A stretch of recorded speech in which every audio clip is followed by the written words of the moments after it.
Right now, switch your family to T-Mobile and get 4 lines for $25 a line with AutoPay and 5G access included on America's largest 5G network. So don't wait. Get unlimited and nationwide 5G access for the whole family for just $25 a line. Visit a T-Mobile store or T-Mobile.com today. Plus taxes and fees. Customers may notice lower speeds and further reduction if using over 50 gigs a month due to data prioritization. Video at 480p. Unlimited while on our network. Qualifying credit and 4+ lines required. Capable device required for 5G. Coverage not available in some areas. Some uses may require certain features. See T-Mobile.com.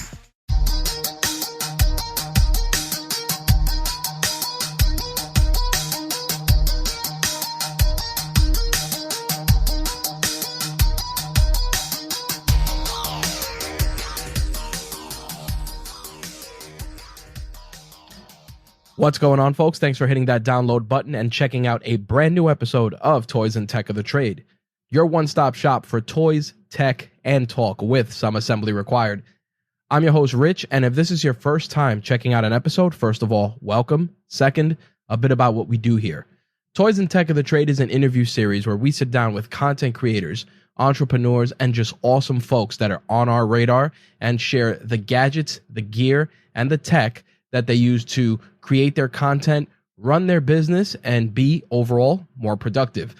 And of course, we take all of that wisdom and pass it on to you guys so you can apply it to all of your endeavors, whether you're an entrepreneur, a content creator, or someone looking to get their business off the ground. There's always some insights that you can grab from these conversations and apply them to your business. When it comes to toys, we definitely like to be a little bit more broad, and we approach it well beyond action figures, Funko Pops, things of that nature, and discuss the toys, the stuff that people obsess over and consider their toys that put a smile on their face, whether it's collecting guitar picks, whether it's kitchen appliances. You'd be surprised if somebody's really into cooking what they consider their toys. It's a big departure from me buying the latest Marvel Legends action figure versus someone who's obsessing over an immersion circulator. So we like to approach the toys topic on this podcast in a more broad sense, so to speak. But with the introduction out of the way, let's get some housekeeping done and jump into this week's guest, who is a returning guest. And I'm glad to have her back to share some crazy insights with what's been going on with regards to events and the current COVID-19 climate. But I'm not going to give up who that is just yet, but let's get into the housekeeping. First off, I want to thank everybody who's been downloading all of the episodes, especially with so many people at home listening versus consuming our content during their commute. Crazy numbers. We're about to hit 28,000 lifetime downloads since the move to our current podcast host, which is Spreaker. Originally, we had a lot of our shows on Libsyn, but given that My Take Radio essentially morphed into the Rageworks Podcast Network, we needed a place that could handle all of our shows, provide unlimited audio, etc. And Spreaker was the source for that. Now, obviously, I'm not, we're not being paid to say that. It's just been a great experience. It's allowed us to bring in so many different talents to grow the network and just eliminate a lot of headaches that some of our creators would have experienced going to other platforms. Because while I like to tinker and do all of this stuff, being in the game for so long as a podcaster, many of our hosts just want to turn on the mics, hit record, create content, and then we handle the heavy lifting here, editing, etc., putting it out, making it nice, and most importantly, using a service that's just cohesive to what we're trying to do. So for those of you that are looking to start your own network, I just figured I'd throw that out there. The company we're using is Spreaker for now. Obviously, there's plenty of other podcast hosts that are out there that are competent. Not to take anything from Libsyn. Libsyn is an amazing service, and you should definitely consider them if you're launching a show. But if you're looking to expand, build a network, etc., Spreaker just works out better. And that's just, again, not any sort of paid endorsement, just, again, sharing the toys and tech of our trade with you guys, the listeners. But with that said, I really am truly grateful for all of the support that we've received over these last couple of months. All of our hosts are extremely happy. Their shows are growing, a lot more engagement, and that's what we're here for. We're here to help distract you from all the craziness going on, provide you some entertainment, provide you some value, some insights, and maybe educate you and give you some tips that you can apply, like we said, to your business, your content creation endeavors, which so many people are jumping into. I feel like every few days I talk to someone who says they're launching a YouTube channel, they're starting a podcast. I'm excited as a creator, as someone who's been doing this for so long as a passion project, to see so many of my friends and my peers really embrace the content creation side of things, especially when they have so many great stories to share. So I'm really excited for that. And again, just very grateful for all of the support. But with that said, let's wrap up this housekeeping and turn it over to this week's returning guests. Let's get to it. This week's guest is a returning guest from last year. Megan Amo is joining us, Assistant Marketing Manager for the Society for the Promotion of Japanese Animation. You guys may remember that last year, Megan and I discussed the Anime Expo. And of course, with everything going on in the world today, the future of the Anime Expo for 2020 was up in the air, but Megan and her team pivoted and delivered a virtual experience. We're going to be talking about that. We're going to catch up on everything else that she's been working on and much, much more. Hey, Megan, how's it going? Thanks for stopping by for this week's episode. Hi, I'm going well. Thank you so much for having me again. Yeah, I'm so glad to have you back. Lots of crazy stuff going on in the world. The Anime Expo, as I said in the introduction, of course, was a lot different this year than in previous years. You folks went virtual this year, which was huge. And even with a virtual event, you had a bunch of exhibitors, a full slate of guests. So let's start with the easy one, which is what made you guys want to go virtual versus like a lot of events that were just shelving it for 2020? Well, going to Anime Expo is an annual tradition for so many of our attendees, myself included. So we wanted to still do something with our fans and industry this year. Plus, we've actually been streaming Anime Expo since 2017. So it was only natural to pivot to this virtual event with Anime Expo Lite. Now, considering that and the ease of that transition, how were you strategizing the approach for this event? Because a lot of people, it's, a lot of Zoom hangouts, a lot of Zoom calls, things of that nature. What were you looking to bring to the table to make it unique, but also keep that same engagement that you folks had for the in-person events? Absolutely. So, with Anime Expo, we really strive to create a fun and memorable experience to just celebrate anime and Japanese pop culture. So with that being said, we did our best to incorporate the spirit of Anime Expo in ways that made sense for us throughout Anime Expo Lite. From the opening clip that was inspired by the red ribbon cutting that we do before the exhibit hall opens, and our welcome ceremony, to the trivia slides in between the panels, to the closing clip that incorporated elements of our usual closing ceremony.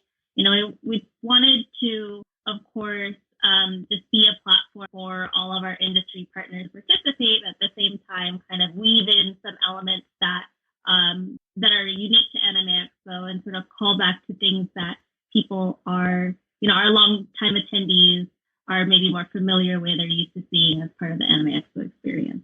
I know last year when we spoke, we talked about a lot of the logistical challenges that went into creating an in-person event. With creating a virtual event, obviously technology being one of the biggest hurdles, what other challenges were you faced with and had to adapt with regards to bringing this event to the public this year? Yeah, so, since we had to pivot to a virtual event, time constraints was definitely a big challenge. Normally we have a full year to plan the event. This time, not so much, right? We're planning for a physical 2020 event and then very quickly had to switch gears. And then another challenge, as you mentioned, is technology. And part of that is bandwidth, literally speaking in some cases, because when you're doing a live event, you got to do all of the tech checks and make sure that the internet bandwidth is going to be adequate for doing things live. So just making sure that we reviewed all of those things with all the participants, all our industry partners, making sure that the quality was there. And of course, there's always room to improve communication with anything. But I think especially with the remote work environment, there were some new challenges there. Oh, I'm sure. I mean, one of the biggest hurdles for so many, especially if you're transitioning from the wake up, make your coffee, head out, deal with traffic, punch in, and start your day. For a lot of people, I think it was finding direction. And I think in this case, especially when you were dealing with so many partners, companies like Bandai and Viz Media, etc., where were you in terms of structuring that to ensure that these exhibitors got a lot of time? I mean, one of the toughest parts, of course, like you said, is allocating bandwidth, but also dealing with their approaches to the event. How did you tackle that? Mm-hmm. Let's say a company like Viz said, we just want to maybe show a couple of trailers, etc., versus, let's say, I'll use a company like Bluefin wanted to demo some toys. How were you adapting the event for those types of asks from your partners? Yeah, so, our programming team did a really good job just keeping the conversation going with all of our partners, trying to figure out the time slot, what kind of content they're planning to do. For some of the participants, we ended up using Microsoft Teams live events for a more streamlined Q&A experience. Because, versus like the live chat that's just going super, super fast and you can't really figure out what's going on. The live events platform you can moderate the questions, other viewers can upvote the questions. So it made for a very, very good viewer experience, especially when it came to an event. Now, with that said, going with Microsoft Teams, the event always has a lot of amazing artists on display. How are you able to showcase those artists in this new climate, in this virtual environment? How are you able to let them showcase their work effectively? Yeah, absolutely. So we had an artist who did some how to draw features on our stream, and then we also had one of our partners do a draw roulette event where viewers kind of like gave them some prompt, and then they just sort of drew head to head, and it was just a very spontaneous kind of fun event. And then in addition to that, we also worked to kind of create a more visual artist alley and exhibitor list on our website, because I know a big part of attending events is also seeing all the exhibitors, artists. And to me, just doing a straight text list on a website just doesn't do it justice.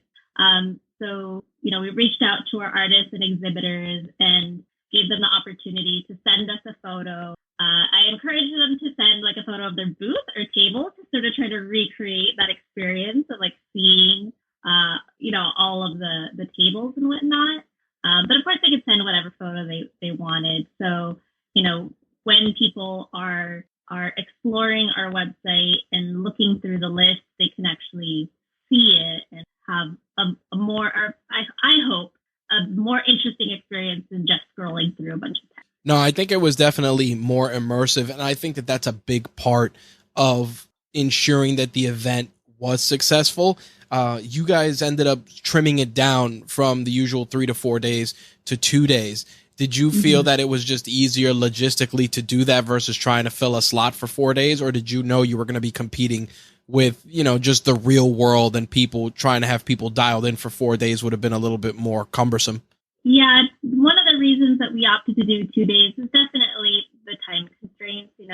Just having a few short months to put everything together. We also want to be mindful of the time constraints on our partners' end, having them develop and produce the content in a totally different way than how they're used to doing it for the physical event. We have to keep in mind their schedules and their capabilities and make sure that we could put together a good experience overall. Were you concerned with in terms of just audience engagement by virtual events? Did you and your team have any sort of a litmus test to follow to ensure that you were going to get a particular type of turnout? I know a lot of people, they looked at events that have gone on already that had gone virtual, and they were like, oh, the experience was good, the experience was different. But given what's been going on in the world today, I think more people are receptive. How did you address that? Sorry, could you clarify? How did we address just the viewers? No, what I meant was, how did you address ensuring that there would be a decent turnout? I think that's the hardest part with virtual events. Like I said, competing for time and everything else. How'd you address that? We definitely reached out to our core audience on our email list and social media, but we also saw this as an opportunity for people who may not have otherwise have had the opportunity to tune into Anime Expo, to be able to join us. And, one of the theme idea that we kind of had going into that anime is loved all over the world. And, even though the 2020 event didn't turn out how we originally envisioned it, I think that the Anime Expo Lite experience and being able to connect and experience it with people all over the world really, really reflected that idea, I think that based on that, and I have to agree with you, because I think for a lot of us across the country, there are certain events that for whatever reason we can't fly out there, we can't make it out there. There were always those hurdles. I mean, being on the East Coast, making it out to the West Coast for me personally is it's not easy. But I thought that going this virtual route, I felt that you were able to, like you said, just give the event more of that global appeal. And I think it translated well in terms of just the outreach. Now, with that said, what have you learned from this now going towards future events? Do you feel that there's going to be a bigger opportunity to do more things virtually? What did you learn personally? Like, what did you take from it? So for me, I would say I definitely gained a better understanding of what the viewer or the attendee experience is from like a live stream viewer perspective. Personally, I've been attending Anime Expo since 2004, so I'm like really, really familiar with what the attendee experience is like, but I've never really been able to sit down and watch our live stream like during Anime Expo, right? So this year, me and many members of the team were much more hands-on and involved in like the chat moderating, for example. So we had a much more personal experience interacting with the attendees during Anime Expo Lite. And, we, like I said before, we've been live streaming Anime Expo since 2017. So, whatever things look like in the future, we'll definitely have an online component as part of the Anime experience. And I think prior to this year, there probably were a lot of people who didn't even know that we'd been live streaming Anime Expo before, even though we've been doing it for a couple of years. Because I saw comments saying like, "Oh, I hope you keep doing this in the future." We have been. So, being able to reach people who didn't know about our live stream before and invite them to participate in the future, I think is really exciting. I liked what you said about being able to watch the stream from a viewer's perspective, because like anything else with these events, when you're organizing it, and you talked about this last year, just the amount of work that goes into it for you to actually sit back and be able to reap the benefits or see it from a fresh perspective is difficult, because you want to ensure that everything is running smoothly. I think that being able to do that, do you feel that it's definitely made you and your team more, saying aware is a poor choice of words. Do you feel that it's made you guys more intuitive on how to present an experience from a viewer's perspective? Yeah, absolutely. Just gaining a fresh perspective and a new experience definitely helps us inform us as we're brainstorming new things to do in the future, and just understanding some of the challenges. Like for me, I had a really renewed appreciation for the volunteer team that helped me like on site with live stream. And as exciting as it was to be able to watch with international viewers, there's also some challenges that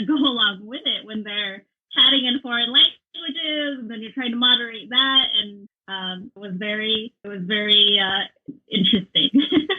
Now, with regards to that, you bring up something very interesting. You know, from a global perspective, has this now made you and your team rethink, exactly that from a moderation perspective, going virtual or even opening it up to a global audience to have moderators to moderate those other languages and things of that nature? Because I'm sure for each one, there's its own set of, quote unquote rules of engagement. You know, some people may say something in one language that means something in something else. Yeah, definitely. I mean, I think people will understand if we aren't able to 100% catch everything, given that there are so many languages in the world.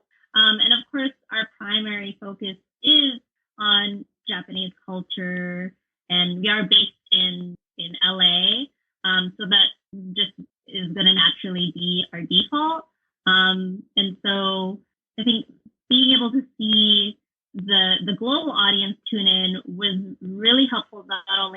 It's not only interesting for us, but I think it was also very helpful for our industry partners to have be able to see where their content is popular, who's tuning in, and maybe that's something that they'll be able to use in the future. Well, for you as you monitored the event, what was something that was consistent across your global audience? Was it a particular show or a particular product or a particular artist that always kind of had universal appeal? Did you see that at all? I don't know that I could say there was one that had a universal appeal. I think overall for Anime Expo Lite, there was a lot of excitement and anticipation for certain panels. Right. Programs. Like The World Ends With You. That was a really big deal when we dropped that key art and everyone was like, whoa, what's going on? Why is this coming out? And then it was revealed that there was going to be an anime announcement. So that was one that, we saw a lot of people talking about it, excited about, just even hours before that event was scheduled to happen. They were already thinking about it.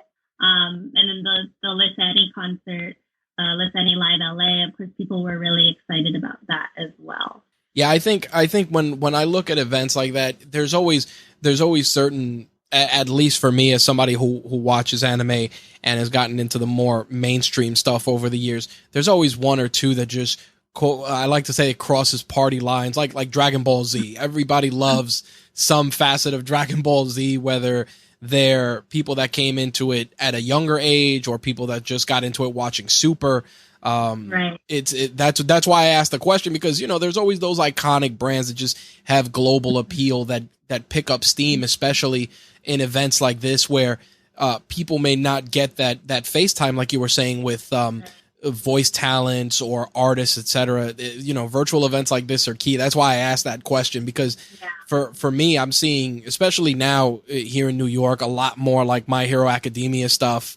I actually bought a UA sweatshirt in the fall, like it was just randomly on sale on Hot Topic, and I was in a place where I didn't even expect it, and an older guy was like, "Oh man, you watch My Hero?" And I was like, yeah, that was it was just very, very surprising. That's why I asked about that universal appeal, because there's just certain properties that really embody that so much. I think it was, I mean, for me personally, it was just maybe not immediately clear, because when there are content, that focus on certain titles, then a lot of fans get really, really excited about it, right? And they kind of overtake the chat. Yep. So that's why my perspective might be a little bit skewed, but of course. At the same time, I think there were also opportunities where you had a mix of maybe those like longtime fans and new people tuning in, and they were able to kind of engage with one another and give advice to each other. I definitely saw that in the Gundam merchandising panel. There were some people tuning in who were like hardcore fans of Gunpla, and other people tuning who just happened to be watching, and they're like, I wanted to check it out, but I just don't know where to start. And it was really like heartwarming to see people interacting with one another and kind of giving recommendations and whatnot. Oh, that's great. I mean, that's always been one thing with, and I like that you brought up Gundam, because I am guilty of being in that space where the models look amazing. There's a couple of YouTubers who I follow who are heavy into it, and they always have the models on display on their sets. And I always say, man, those are cool. But then I'm like, I don't have the aptitude to sit there and work with the little pieces or figure out which one showed up in. But it makes me happy to hear that it was so inviting and so welcoming. I'm sure that at the end of the day, that's what it's all about for you, bringing all these communities together. And especially in this type of an environment where, you know, people are so divisive on everything else, that anime bridged that gap and brought everyone together. Mm-hmm. Now, obviously, we're still neck deep in 2020. What are you looking forward to for next year's event? What are some things some takeaways you took from this year that you said to yourself, man, we got to do more of this next year, or we got to be more aggressive on X next year? Well, it's kind of like too early to say as far as the takeaways that we really want to push for next year. But I think the number one thing that we are looking forward to is next year is going to be our 30th anniversary. Nice. Congratulations. So that's a huge milestone. Yeah. And I'm really hoping to be able to get the attendees involved in this celebration. You know, we've had this like memorabilia exhibit that we do at Anime Expo.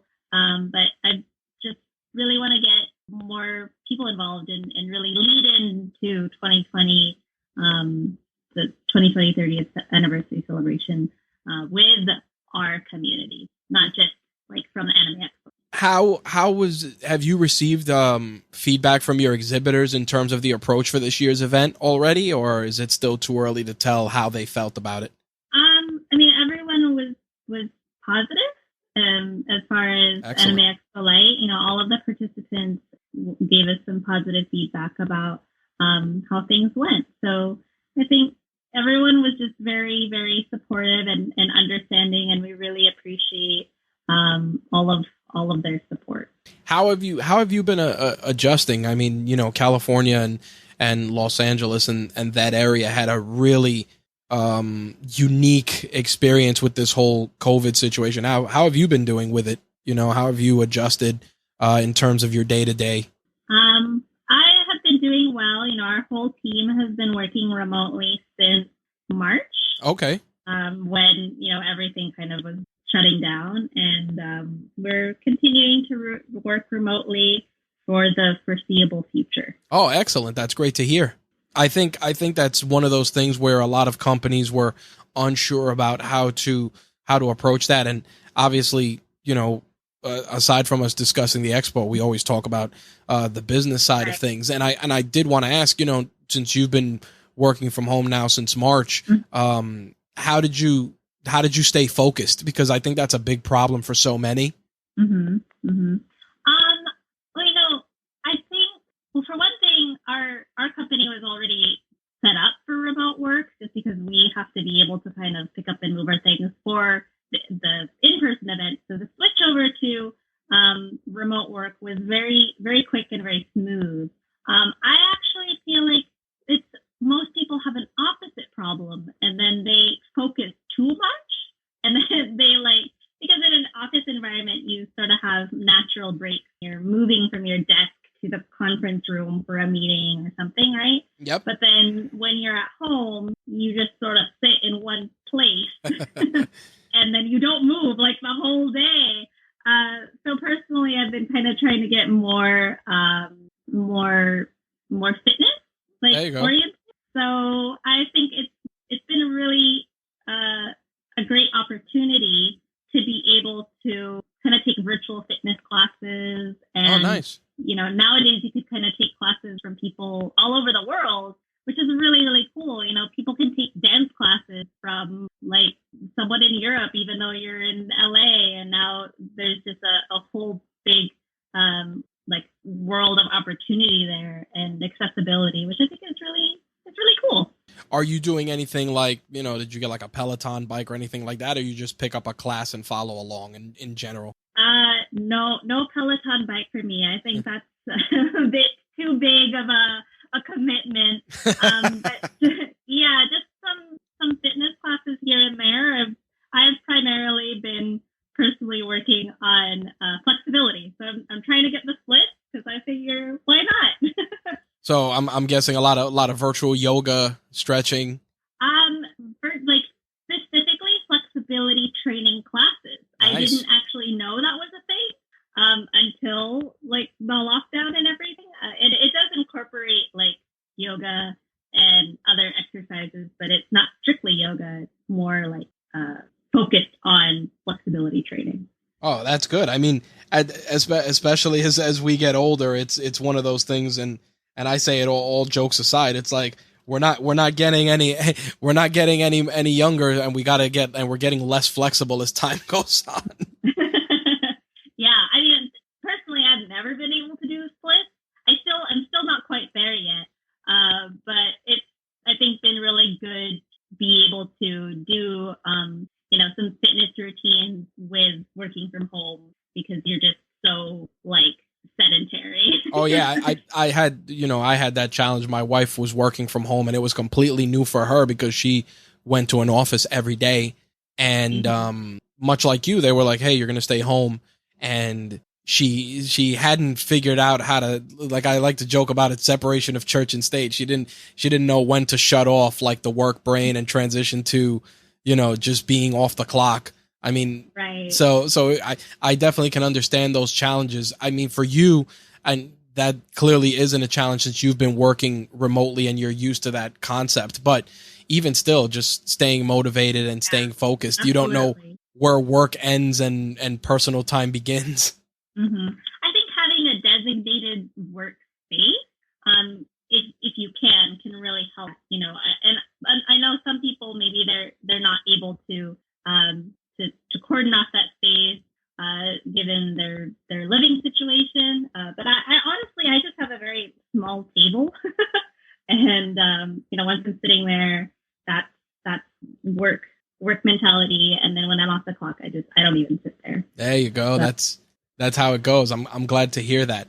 I did want to, as always, we do the hot seat. We do our series of rapid fire questions. So want to run through some of those before we wrap things up, if that's all right with you. So of course, since the last time we talked, I got to ask, what anime are you watching now? Well, ReZero just came back, so I think I'm gonna watch that. But I'm also watching Fruits Basket, and I'm really enjoying Fruits. There's like a lot of nostalgia there. Nice.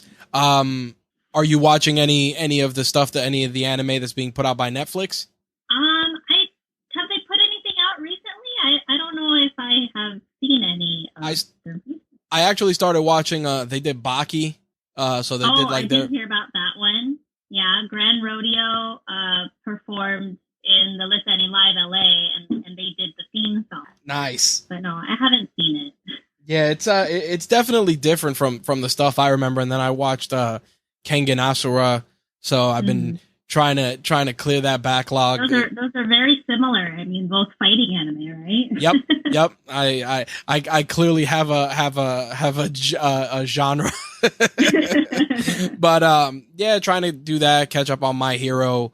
No more Dragon Ball unless they do another one. So I figured I'd ask just because your recommendations, they always come in handy. And I remember when we did our last one and I put links, people were like, "Hey, I checked out that anime in the show notes." So I always ask because people are into it, That's awesome. Yeah, it's always good. I do got to ask, and this is always a favorite question, my usual, which is, what's something you've bought that's less than $100 that's made your life easier or more enjoyable? I can't think of anything. This is awful, but I know this is supposed to be a quick answer, but I really can't think of anything. I think just most people with the shutdowns and everything, right? Like they've kind of been saving a lot of money and only spending on like food and whatnot. Oh, you'd be surprised. I know plenty of people that end up just spending money, buying games to play, true. buying Okay, games. well, if we want to, I was actually going to go the games route. Shoot. So I just started playing Death Stranding. That's under 100. Oh yeah, that game is insane. I'm a little behind because it came out a little while back, but I am currently playing Death Stranding. Prior to that, I was playing Witcher 3, which was a very good value. actually, I would say. Because I got it for only $15 with like the whole DLC. Yep. And I put in, gosh, well over 150 hours into that game. Yeah, that's a great value. It was funny because when they did the announcement that it was going to be that, my colleague Handel, he shared it on our group page, and everybody's like, "Oh man, $15 and you get everything." So that's awesome to hear that. Yeah, so that took up a lot of time. And then now that I finally finished that, I'm to Death Stranding, and then after that, I'm gonna probably play Final. Like really late. Oh man, really you're late gonna to all these games. you're gonna go back into the. Trust me, I wanted to go back into Final Fantasy when it came out, and I said I just don't have it in me like I used to sit there for 8 hours or 9 hours, because it's a very deep campaign for that game, especially if you want to go and touch on all the different storytelling nuances that happen. I didn't play Final Fantasy VII when it originally came out. The first Final Fantasy game I ever played was actually 15, so I honestly have no idea what to expect. Oh man, yeah, you're in for a treat then when you get to that. Unfortunately, I think some of the key big plot points have already been spoiled for me, just by virtue of attending Anime Expo over the years. Of course, but I'm sure I'll still enjoy it. You were playing The Witcher. Did you watch the Witcher series on Netflix? It's because I watched the series that I decided to pick up the game. Very cool. Nice. That's very awesome.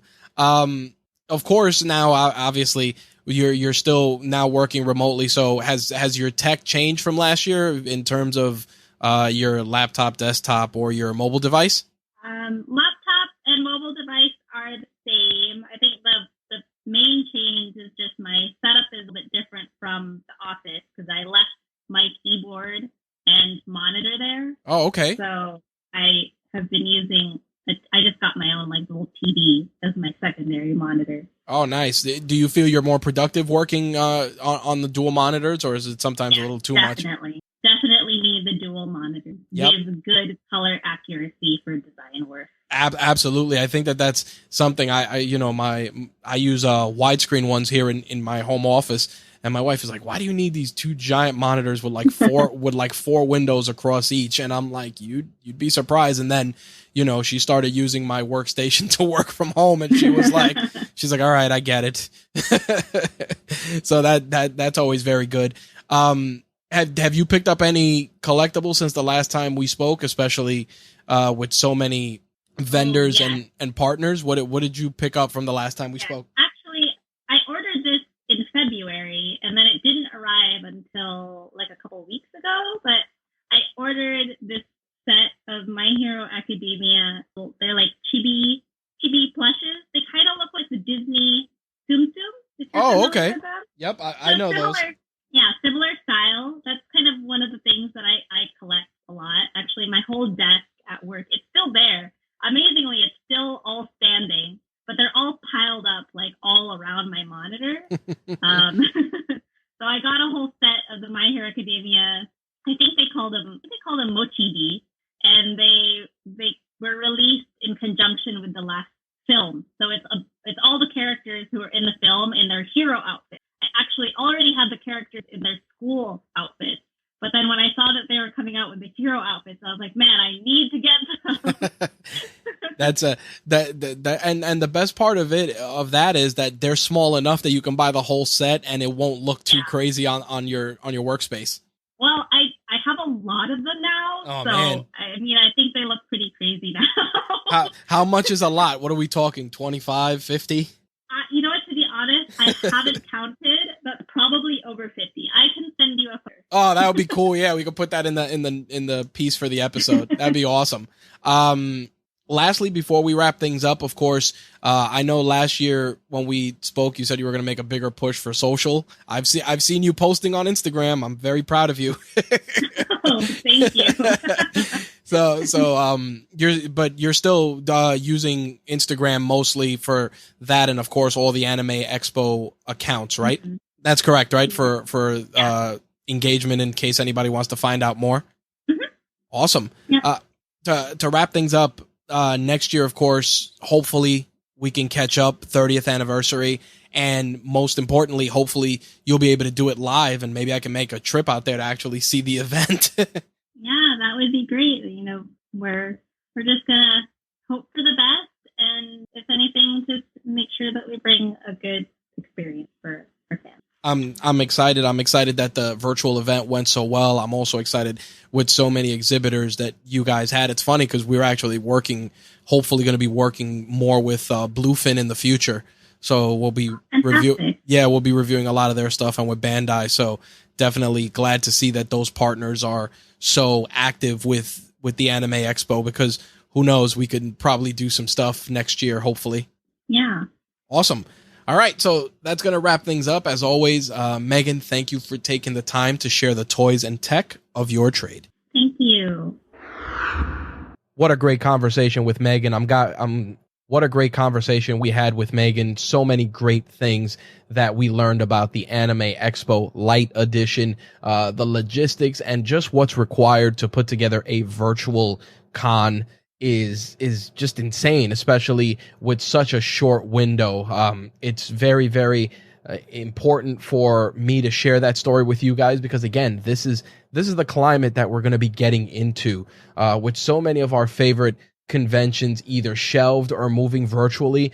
It really goes to show you how much work goes on behind the scenes to try and give us as close to a live experience as possible. And I'm glad that Megan took the time from her schedule to come back and share that story. I hope you guys took not only some actionable advice from Megan, but more importantly, if you're looking to launch an event or turn an existing event that you've done into a virtual event, definitely listen closely. There's a lot of stuff in there that Megan addressed, from challenges to logistics to guests to feedback, etc. There's so many different facets that can be taken from that interview that you can apply if you want to do your very own virtual event. Plus, it was just great catching up with her on a personal level, because we have a lot of similar interests. I'm getting more and more into anime, as I so geeked out over in the interview, and it was just cool to catch up and chop it up with her. Big shout out to Don Williams for putting this interview together, to reconnecting Megan and I. He is a hardworking dude that always tries to give us some awesome guests. So shout out to you, Don. I'm sure you're going to check out this episode, have a few laughs. And like I said, I appreciate the work that you do, and I wanted to acknowledge that on air because you're an awesome dude and you deserve it. All right. Closing things out, a couple of things I wanted to put out there. We have another awesome guest for the month of July that's going to really just blow the roof off when it comes to getting into a career in the gaming industry. Myself and this individual, we reconnected on LinkedIn. We've known each other a long time. We've seen the highs and the lows of being a content creator or being involved in the video game industry. And I was so glad to be able to not only share his story, but share a lot of his tactics, strategies, and wisdom with you guys. I can't wait to share that with you in 2 weeks. Also, we're working on securing some great guests for the month of August. If you're a podcaster looking to secure guests for your podcast, I definitely got to throw a big cosign out to Poddit, Poddit. You can sign up for that service. They have a free tier and a paid tier, either as someone looking for guests for their podcast, but also if someone is interested in being a guest. And let me tell you, as a podcaster who's been in the game for a long time, being a guest on other podcasts is one of the best ways to grow your own. Sure, you could do LinkedIn campaigns and emails, which, of course, all of that is important. Collecting emails is important. Don't let anybody tell you differently. But you could do all the social in the world. You can do anything in the world. But at the end of the day, conversations where you're promoting your experiences, your podcast, your life story, whatever it is that your shows are about, to another audience that you may not have even been on their radar is huge. You'd be surprised how many times I go and I'll show up on a podcast or I'll pop into a show, and next thing you know, people will message me, "Hey man, I heard you on this show," or I saw you here and blah, blah, blah, I like your content or whatever. And next thing you know, you grow and build that community that you're trying to foster for your podcast or your live video show or whatever it is that you're working on. Definitely make it a point to use services like Podit. I also checked out a new one called Matchmaker, and I'll include links in the show notes for this episode for anybody who's looking to get some additional help with their podcast. Matchmaker's been really good. I've been on it for about a week or two, and I've been reached out to by about 3 or 4 different podcasts asking me to be a guest on their show. But also, I think I've had about 10 or 15 messages of just podcasters who I've never heard of, content creators I wasn't aware of for who knows how many different reasons, either because they're not in a niche that I am currently familiar with, they're international. I believe we have one person that reached out all the way from South Africa that's interested in doing a podcast. Same thing with somebody from Canada. Really, really great stuff. Matchmaker, Podit, those services are huge. And as always, if you're part of a community that is pertinent to your show, whether it's a Facebook group or a Reddit group, etc., go in there, engage. Don't spam, don't go out of your way, but definitely add value, provide value, and who knows, people may want to hear you, check you out, etc., and that may be another way to get potential guests. But definitely go out there, take your wisdom, whatever it is, whether it's gaming, movies, comic books, sneakers, go out there, share it, add value, go to other shows, give value to that audience, and grow your own. It's the Wild West out here with podcasts now, especially with SiriusXM just picking up Stitcher recently as of earlier this week.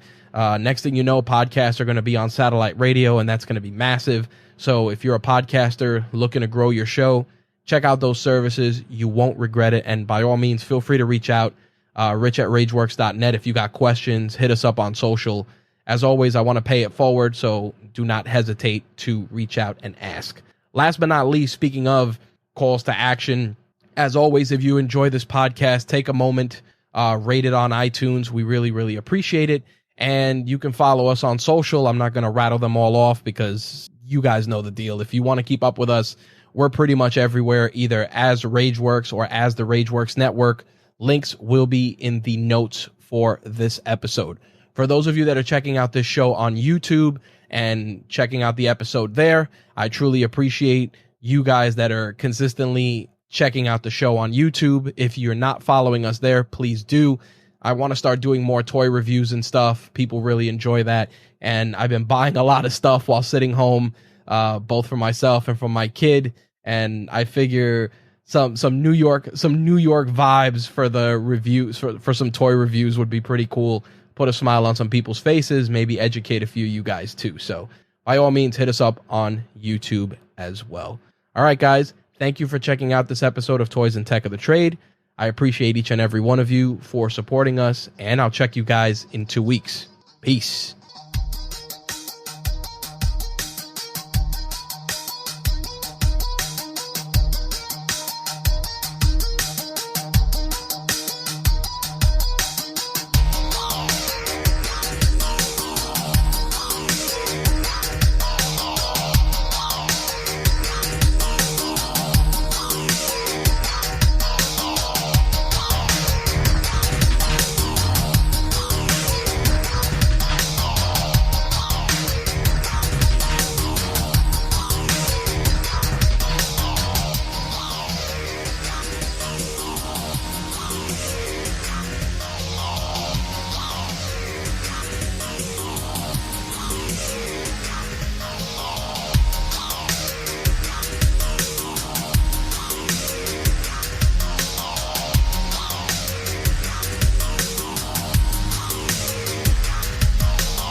Toys and Tech of the Trade is part of the RageWorks podcast network, your source for rants about gaming, entertainment, and the works. Visit us at RageWorksNetwork.com. Right now, switch your family to T-Mobile and get 4 lines for $25 a line with AutoPay and 5G access included on America's largest 5G network. So don't wait. Get unlimited and nationwide 5G access for the whole family for just $25 a line. Visit a T-Mobile store or T-Mobile.com today. Plus taxes and fees. Customers may notice lower speeds and further reduction if using over 50 gigs a month due to data prioritization. Video at 480p. Unlimited while on our network. Qualifying credit and 4+ lines required. Capable device required for 5G. Coverage not available in some areas. Some uses may require certain features. See T-Mobile.com. Hey, I'm Kayla. As a mom working from home, life is crazier than ever, especially on days like these. But I'm still ruling my day thanks to Metro. Metro gave me an awesome phone and tablet. Now my son can get his homework done on the tablet without needing to borrow my laptop. Plus, with Metro, Amazon Prime is included, so I can access great deals and discounts on school essentials and get them delivered in no time with unlimited free shipping. All while keeping an eye on my son to make sure he finishes his online practice tests before he starts watching his favorite Amazon originals. Right now, get a new phone and tablet on us when you switch to Metro, the #1 brand in prepaid. Plus, enjoy high-speed data on both devices with 1 Amazon Prime membership included for just $75 a month. Metro by T-Mobile. Rule your day. I'm Kayla, and that's how I rule my day with Metro. With new lines of service after rebate redemption plus sales tax and activation fee. Offer valid for new Amazon Prime members on select rate plans. Amazon Prime has a $12.99 a month cost. Restrictions apply.